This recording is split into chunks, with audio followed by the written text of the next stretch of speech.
ወጋት ክፍል 10 ቻናላችንን ላይክ፣ ሼር፣ ሰብስክራይብ በማድረግ ለወዳጅ ዘመድ ያጋሩ። አብራችሁን ቆዩ። ወቅቱ ክረምት ነው። በየቤተ ክርስቲያኑ በየመስጊዱ እየጾሙ እየሰገዱ ፈጣሪያቸውና ሀገራቸውን ሰላም እንዲያወርድ ሕፃን ዝናብ እየደበደባቸው ፀሐይ አናታቸውን እየበሳ እነሱ ግን ከፈጣሪያቸው ጋር ነበር ንግግራቸው። ሐዘናቸው ጸሎትም ከልብና ከእንባ ጋር ነው። በእድሜ ገፉ ሽማግሌዎችና አሮጊቶች በእግራቸው ነበር ወደ ማምለክ የሚሄዱት። ይህን የተረዳው ፈጣሪ እስከዛሬ የራሳችንን ጥፋት እንጂ ኢትዮጵያን ሕዝቧን ፈጣሪ ነው ጠባቂያቸው። አሁን በሀገሪቱ ሰላም ሰፍኗል። ሕዝቡም የእምነት መለያ ፍቅራቸው እንዲጠነክር አድርገው ተፋቅረዋል። ይህን የሚባል ነገር የለም። ብሔርተኝነት ቢጠፋም በየክልሉ የተጠለሉት ባንዲሮች ባለመተዋቸው አሁን አንዳንድ ሰውና በእምነት አልተመቸውም። በየክፍለ ሀገሩ የዝናብ እጥረት አልተከሰተም። በቂ የሆነ ዝናብ እየዘነበ ነው። የተዘራውም ዘር በጠቅላላ ፍሬ ይዟል። ገበሬው በፊት ጥሩ ምርት ሲመጣ እድሜ ለመንግስት እያለ ፈጣሪውን ያሳዝን የነበረ፣ አሁን ፈጣሪውን ሲያመሰግን ማሳያ ሁሉ ይሞላ ነበር። በጠቡ ምክንያት ርቀው የነበሩ ቱሪስቶች ሀገሪቷን በየክልሉ ያሉትን ቅርሶች እየጎበኙ ሀገሪቷም ክልሉም ከመጠቀሙ በላይ የህዝቡም የኑሮ ደረጃ ከፍ አለ። ህዝቡም ከብሔርና በእምነት ከመጋጨት ስራ እየሰሩ ኑሯቸውን ከፍ በማድረግ ደስተኛ ሆኑ። የዚች ሀገር አሁንም ነቀርሳዎች እንደኛው የክልል ባንዲራ ስለሆነ ህዝብ ራሱ ባንዲራውን አንፈልግም በማለታቸው በፓርላማ ስብሰባ ላይ ናቸው። ሁለተኛው ደግሞ አቶ ግርማና ልጃቸው እንዲሁም እሳቸውን የመሰሉ ሰዎች ናቸው። እነሱን ደግሞ በእምነት እየፈለፈለ ማውጣት ግዴታ አለበት። ለዚህም ካለ ረፍት እየደከመ ነው። በእምነት በነበሩበት አቶ ግርማ የታሰሩበት ቤት ፌዴራሎች ከበቡት። ቦታውን በደንብ እየፈተሹ ወደ ውስጥ ሲገቡ አቶ ግርማ ውጪ ምንም አልተገኘም። ፌዴራሎቹም እሳቸውን ብቻ ይዘው ሄዱ። አቶ ግርማ ጠቅላይ ሚኒስተሩ ቢሮ ገብተው በእምነት በህይወት እንዳለና እሱ እንዳገታቸው ቢናገሩ ጠቅላይ ሚኒስተሩ ግን እሱ ቢያገታቸው የሆነ ጉዳት ያደርስባቸዋል እንጂ እንዲሁ እንደማይለቃቸው ነግሯቸው አእምሯቸው ደህና እንዳልሆነ ነግሯቸው ወደ ቤት ላካቸው። ልዕልት የእህቷን መበላሸትና እንደዛ መሆኗን አናዷት አባቷን ማግኘት እንደምፈልግ ነግራት ተመልሳ እንደምትመጣ ቃል ገብታ አፋባ የምትናገረው እንዳልሰማቸውና ተመልሳ ወጣች። ከእምነት ጋር ትደዋወላለች። ተቀጣጥሯል። በህይወት መኖሩን አላመነችም። እስከምታገኘው ጓጉታለች። ምሽቱ ደስ የሚል ቀዝቀዝ ያለ አየር ያለበት ሆኖ ግን እጅግ የተዋበ ነው። ሆቴሉም እጅግ የተዋበና ያማረ አዲስ አበባ አለ ከምትላቸው አንዱ በመብራት ደጁ አሸብርቋል። ውስጡ መብራት ባይኖርም በሻማና በሌሎች ነገሮች አሸብርቋል። በእምነት ቀለል ያለ ልብስ ቢለብስም ግን እጅግ አምሮበታል። ወይን እየጠጣ ልዕልትን እየጠበቀ ሰው ሲገባ ሲወጣ 10 ጊዜ ወደ በሩ ይመለከታል። ትንሽ እንደቆየ እሷም ዛሬ የምታገኘው እጅግ አፍቅረው ክብሯን ለመስጠትና ከሱ ልጅ እንዲኖራት አስባ ስለሆነ መጀመሪያ ሲያገኛት ከነበረው ቤቷ እጅግ ተውባ የሆቴሉን በር ከፍታ ስትገባ በሆቴሉ ያሉ ሰዎች እሷን በመመኘት አይናቸው ተተክሎ ቀረ። በእምነት ከመቀመጫው ተነስታና በደስታ ፈገግ በማለት ተመለከተ። እሷም እንዳየችው ህዝቡን ሳትፈራ ምን ይለኛል ሳትል በደስታ እየጮኸች እየሮጠች እያነከሰች ይዳቀፈችው። የምትስመው ቦታ እስክታጣ አቅፋው ጭምቅ እያደረገች ሳመችው። እሱም ግራ ተጋብቶ ሲሳምላት ቆየ።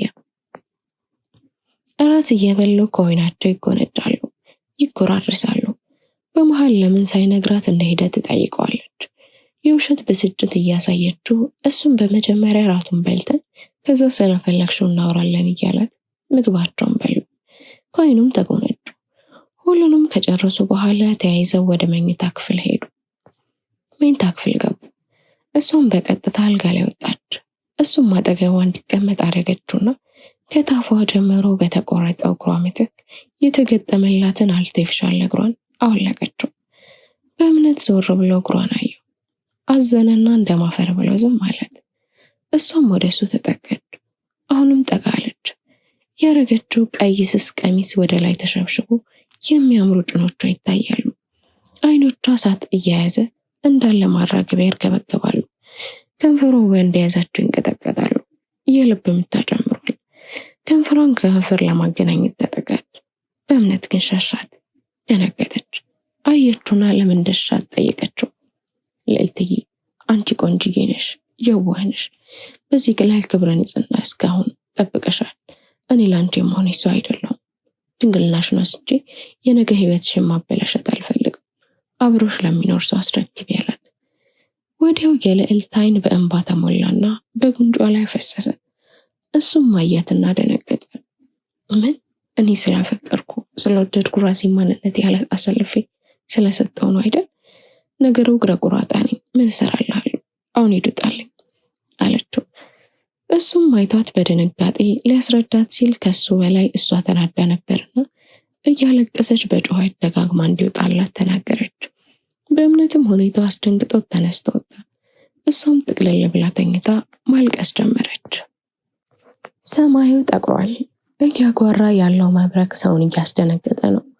በሰማዩ ላይ እየነደደ ያለ የኤሌክትሪክ መስመር የሚመስል በቀጭኑ ብልጭታ አልፎ አልፎ ይሰማል።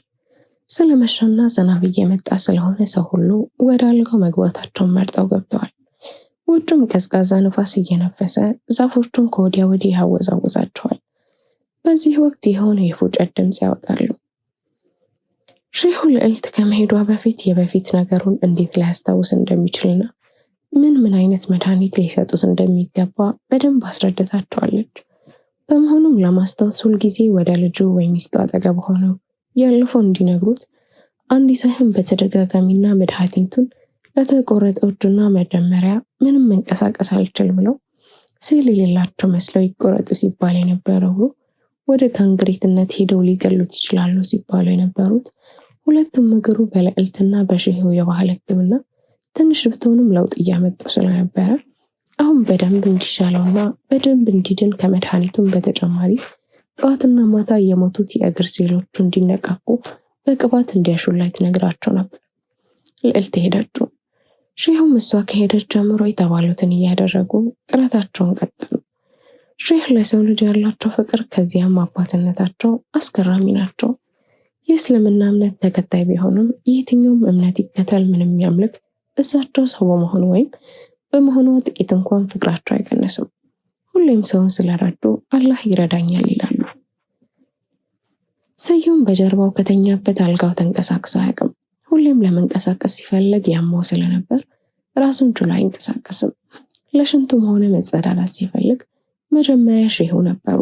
ከዛም ግን እንዲያስታውስ አውቀው ጥላት ይሄዳሉ። መጀመሪያ እያፈረ እምቢ ሲል ቆየና በመጨረሻ ግን አማራጭ በማጣቱ ልጁን ስጦታን ሊያስቸግር ሞክሮ አቅም በማጣቷ እየሩስም በመጀመር ጀመረች። ከዛም ለመዳቸው። ሼሁ በመጀመሪያ እዛው አልጋው ላይ ያመመው ቁጭ እንዲል አደረጉት። ሲቀጥል እያቃታቸው እንዳቆም ቀጥሎ ቤት ውስጥ እያነከሰ ትንሽ እንዲዟዟር አደረጉት። በመጨረሻ ጠዋት ወደ ውጭ እንዲወጣ አደረጉት። ልዕልት በሁለተኛ ጊዜ በህይወቷ ስታፈቅር በእምነት ውርደቷ እንዳከናነባት እያሰበች ስታለቅስ በህይወቷ ለመጀመሪያ ጊዜ ጮሃን ከፍታ የሴትነት ክብሯን በደስታና በሙሉ ፍላጎቷ ልታስረክበው ስትል አሸማቀቃት፣ አሳፈራት። ይህንን እያሰበች እያለቀሰች አልጋዋ ላይ እንደ ፓስታ ተጠቅልላ ተኝታ በራሷ አፍራና አዝና እንቅልፍ አልወስድ ብሏት ስትገላበጥ ድንገት የመኝታ ቤቱ በር ተከፈተ። ደንግጣ ቀና ብላ ስትመለከት በእምነት ነበር። አሁንም በንዴትና በጩኸት እንዲወጣላት ስትናገር በእምነት በሩን ከውስጥ ሆኖ ቆለፈውና ወደ እሷ እየሄደ ንገሪኝ እስቲ ምንድነው ጥፋቴ? ምን በደልኩሽ አላት። ወደ እሷ እየቀረበ አይኗን እያየ እሷ ግን መልስ ሳትሰጠው ለደቂቃ ዝም ስትል ድጋሚ ጠይቀዋት እንድትነግረው አስገደዳት። በእንባ በረጠቡ አይኖች አየችውና አንተ ምንም አላጠፋህም፣ ምንም አልበደልከኝም፣ ራሴው የኔም ጥፋት ነበር፣ ያልከኝም ያደረግኩም ልክ ነህ አለችው። ልዕልት እኔ አንቺን የማላፈቅርሽ ይመስልሻል? ንገሪኝ አላት። እሷም በአሽሙር ፈገግ ብላ ምንም አይገባኝም፣ አሁን ውጣልኝ አለችው። ቀና ብላ እያየችው እሱም አያትና ኮቶን አውልቆ በመወርወር ተንደርድሮ ሄዶ መሳም ጀመረ። እሷ ግን እንዲቷት መታገል ጀመረች። በዚህ ወቅት እሱ መሳሙን አቆሞ እያያት ትሰሚያለሽ የኔ ቆንጆ፣ ከአንቺ በላይ አፈቅርሻለሁ፣ ከአንቺ በላይ ገላሽን እመኛለሁ፣ ከአንቺ በላይ ሚስቴ እንድትሆኝ ይፈልጋል። እናም ነገ አንድ ነገር ሆኜ ባሳዝን፣ በሞትና ባስለቅስ እኔ ያዝናለሁ። በአንቺ ላይ ሐዘንም ለቅሶም ማየት ስለማልፈልግ ነው እንጂ በጣም አፈቅርሻለሁ እኮ አላት። እንኳን እያለች እያለቀሰች መጣችው። እሱም መዛሙን ቀጠለ። እሷ እንዳይሰማ ብትጠይቀውም አላቆመም። በዚህ ወቅት ስሜቷ ተነሷ፣ እሷም ትስመው ጀመር። እንደተለመደው ሺሁ የስዩምን እግር በቅማት ሲያሹለት ቆዩና ወደ መኝታቸው ሄዱ። ዝናቡም ሊመጣ እያስፈራራ ነው። ኢየሩስና ስጦታን እንቅልፋቸው ካልመጣ ሄደው እንዲያጫውቱት ነግረው ገብተው ተኙ። ኢየሩስ፣ ስጦታና ስዩም ከእሷ አልጋ አጠገብ ተቀምጠው እየተጫወቱ እየተቀላለዱ ሲሳሳቁ ቆዩ። አልፎ አልፎ ስጦታ ትላፋው ነበር። በመጨረሻም ዝናቡን በኃይለኛው መዝነብ ጀመረ። ብርዱም ጠነከረ። ሰዓቱም መሸ። በመሆኑም መልካም አዳር ተመኝተው ተሰነባብተው ስጦታና ኢየሩስ ወደ መኝታቸው ሄዱ። እሱም ባለበት ተኛ። ሁሉም ተኝተዋል። ዝናቡ በኃይለኛው ይዘንባል። መብረቅም እየደጋገመ በኃይለኛው ይጮሃል። ስዩም እንደተኛ በጣም ተጨንቋል። ከአልጋው ላይ ይገላበጣል፣ ያለቅሳል። የሆነ ወሬ ያወራው የሚታገል ይመስለዋል። እየጮኸ ያለቅሳል። በመጨረሻ ከእንቅልፉ ነቃ። ግራ ቀኙን ተመለከተ፣ ግን ምንም የለም። ዝናቡ እየዘነበ ነው። አማተበና ተኛ። መልስ ያው ጭንቀቱ መጥቶ ሌሊቱን በስቃይ አደረ። አሁንም ሲነቃ ሌሊቱ አልቆ ንጋት የምስራቿን እየገሰገሰች ነበር። ክረምቱ ባይወጣም ሰማይ ወገግ ብላለች። ፀሐዩም ደመቅና ወገግ ብላ ቀኑን ያማረና ደስ የሚል አድርገዋለች። ሰዎች ቦርሳ ላስቲክ ይዘው አንዳንዱ በእርጋታ ሌላው እየፈጠኑ ወደ ስራ፣ ወደ ትምህርት አሊያም ለሆነ ጉዳይ ውር ይላሉ። ደስተኛ ፊት ይዘዋል። ያ ምሽት ላይ በመብራቱ በሙዚቃው በሰው ሞቅ ብሎ የነበረው በእምነትና ልዕልት የነበሩት ሆቴል አሁን ቀዝቀዝ ብሏል። ሰውም ብዙ አይታይም። በእምነትም ከልዕልት ጋር ረግጣቸውን ተኝተው ከእንቅልፍ ግን ነቅተዋል።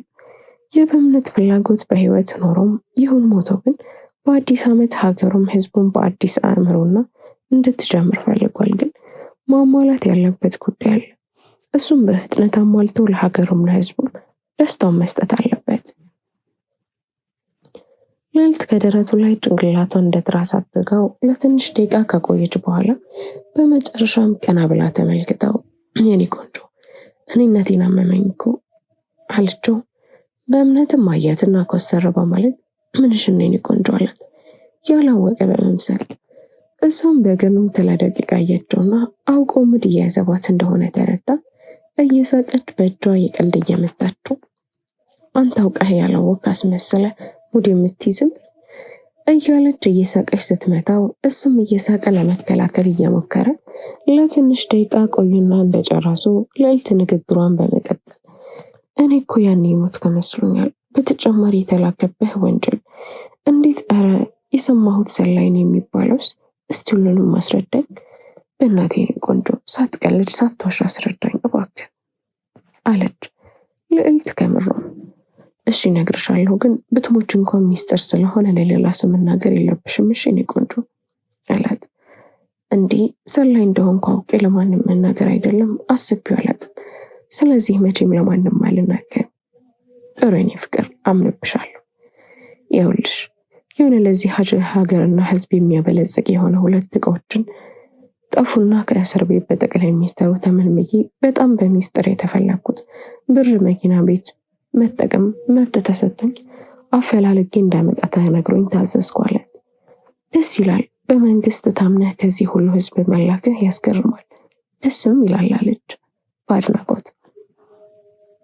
አቶ ግርማ ወደ ልጃቸው ስልክ በተደጋጋሚ ቢደውሉ እንደተዘጋ ይነግራቸዋል። በጣም ጨንቋቸዋል፣ ግራ ገብቷቸዋል። በእምነት በእጁ ያለውን ማስረጃ ለህግ ከሰጠ እሳቸውም ካለምንም ማመንታት መቀመቅ ሊወርዱ ነው። ስለዚህ የሆነ ነገር ሳይታወቅ ቶሎ ማድረግ አለባቸው። አዎ የያዛቸው ጊዜም የፈለጉት ድንገት ቀርቶት ለህዝብም ካሳየው እንደ እባብ ጨፍጨፎ እንደሚሞት ስለተረዱ ማድረግ ያለባቸው ለማድረግ ቆረጡ። በእምነትም በተገኘበት እንዲገደል በመጀመሪያ በቴሌቪዥን ስክሪን ብቅ ብለው መግለጫ ሰጡ። በእምነትም እችን ሀገር ያልዘረፋት ነገር እንደሌለና ሀገሪቱንም ህዝቡንም የከፋ ደህንነት ውስጥ በመክተት ባለፈው ሀገሪቷን ህዝቧን ሊያስጨርስ እንደሆነ በመናገር በተገኘበት እንዲገደል ትዕዛዝ ሰጡ። ህዝቡም እንደተለመደው ያዩት ቦታ መግደል ከቻሉ መግደል፣ ካልሆነ ለህግ አካላት መጠቆም እንዳለባቸው አስረድተው ህዝቡንም ብሔር ከብሔር ዘር ከዘር ከእምነት መከላከል እርስ በእርስ እንድንጫረስ ያደረገ ይህን ለማድረግ ከተለያየ ቦታ ገንዘብ እንደሚቀበል ተናገሩና ከቲቪ ስክሪን ዞሮ ለፌዴራል እና ለፖሊስ ባገኙት ቦታ እንዲገደል ውሳኔ አስተላለፉ። ህዝቡም አቶ ግርማን ያምኗቸውና ይወዷቸው ስለነበር በእምነት ላይ ኃይለኛ ቂም ቋጥረው ነበርና ወሬውም በእምነት ያለበት ሆቴል ደርሶ ነበርና ለህግ አካላት ስልክ ተደውሎ ተነገረ። ከህግ አካላትም ለአቶ ግርማ ተደውሎ ተነገራቸው። ወዲያው ሄደው እርምጃ እንዲወስዱ ተነገራቸው። ጠቅላይ ሚኒስተሩም ሁኔታውን ይከታተሉ ነበር። ሌላው ጥያቄሽ ከሞት እንዴት እንዳመለጥኩ ላልሽኝ፣ ከአቶ ሙክታርና ከባለቤታቸው ጋር አንድ ቀን ምሽት ቡና እየጠጣን ትልቅ እቅድ አወጣን፣ ምን ማድረግ እንዳለብን። ከዛም ወደ ቤት ሸኝ። የግድ የተነጋገርነው ማድረግ ነበረብንና አንቺን ከዛ ከራሽያ ያስፈተድሽ እንዳትከተይኝ ያልኩሽ ለዚሁ ነበር። እናም ስሄድ አውቄ ነው እንዲከተሉኝ ያደረኳቸው። ሲከተሉኝ ወደ እሳቸው ቤት እየወሰድኳቸው ደወልኩላቸው። እሳቸውን ቤታቸው ሄጄ እንድገባና ከስር ግራውንድ ሆኖ ማምለጫ እንዳለው ነገሩኝና ስናመልጥ ቤቱን መጀመሪያ እንድናጋየውም ነገሩ። እንደተባለው አደረግንና በውስጥ አመለጥን አላት ፈገግ ብሎ። ትገርማለህ፣ ደግሞ ተከትዬ ነበር፣ ከህዝቡ ጋር ቆሜ እያየሁ ነበር ቤቱ ሲጋየቁ ብላ በሐዘን ስታለቅስ እሱም እቅፍ አድርጎ ሳማት። ሆቴሉ በፌዴራል ፖሊስ መኪና እንዲሁም በታጠቁና ባልታጠቁ ፖሊሶች ተወሮ ግማሹ ወደ ውስጥ ገብተው እንግዳ ተቀባዩን የት እንዳለ ጠየቋት። ክፍሉን ተናገረች። ተያይዘው ወደ ክፍሉ ሄዱ። በእምነትና ልዕልት ለመሄድ ልብስ እየለባበሱ ሳለ የመኝታ ክፍሉ በር በኃይል ደጋግሞ ሲንኳኳ ደንግጠው ዘወር ብለው ወደ በሩ ተመለከቱ። ፋሲል ከታክሲው ረዳት ጋር ቤቱ ሚስቱ ሊዲያ የሰራችው ምሳ በልተው ቡና ጠጥተው ሊሄዱ ሲሉ ፌዴራሎች በመምጣት እያደፉት ይዘውት ሲሄዱ ሊዲያና ረዳቱ በድንጋጤ ተመለከቱት። ክፍል 11 ይቀጥላል። ላይክ፣ ሼር፣ ሰብስክራይብ በማድረግ ቤተሰብ ይሁኑ።